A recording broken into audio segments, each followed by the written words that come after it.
Hello అందరికీ, అందరూ ఎలా ఉన్నారు? Welcome back to my channel. నేనైతే టమాటో ఎగ్ కర్రీ అయితే చేస్తున్నాను, ఎగ్ డ్రాప్ చేసేసి, బాయిల్ ఎగ్ కాకుండా. ఇప్పుడైతే ఇంకా ప్రాసెస్లోకి అయితే వెళ్ళిపోదాము. దీనికోసం ముందుగా ఒక బౌల్ పెట్టుకొని ఒక 1.5 స్పూన్ వరకు అయితే ఆయిల్ వేసుకోవాలి.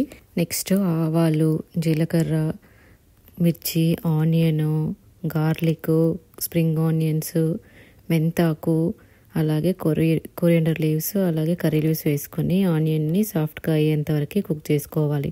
అది కుక్ అయిపోయిన తర్వాత జింజర్ గార్లిక్ పేస్ట్, అలాగే పసుపు వేసుకొని మిక్స్ చేసుకొని ఫ్రై అవ్వనివ్వాలి ఒక 2 minutes వరకు. ఆనియన్ మంచిగా సాఫ్ట్గా కుక్ అయిపోయిన తర్వాత ఇందులో టమాటోస్ని అయితే యాడ్ చేస్తున్నాను. నేను 2 tomatoes తీసుకున్నాను. ఇవంతా లో ఫ్లేమ్లో పెట్టేసుకొని చేసుకోవాలి. టమాటోస్ కూడా మంచి సాఫ్ట్గా కుక్ అవ్వాలి.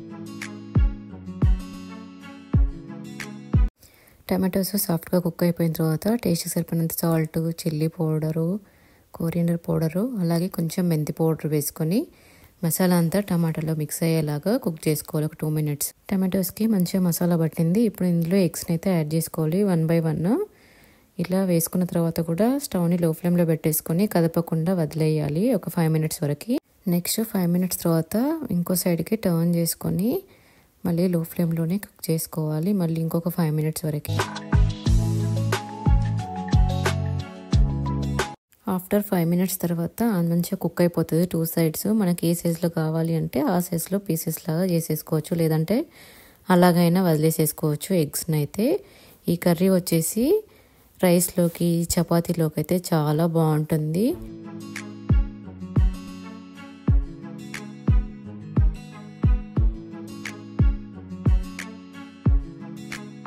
ఎంతో సింపుల్గా చేసుకునే యమ్మీ టమాటో ఎగ్ కర్రీ అయితే రెడీ అయిపోయింది. ఇంకా మీరు ఎలాగ ట్రై చేస్తారో చెప్పండి.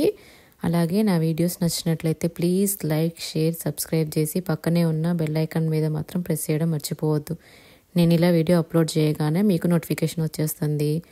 Thanks for watching my videos. Bye.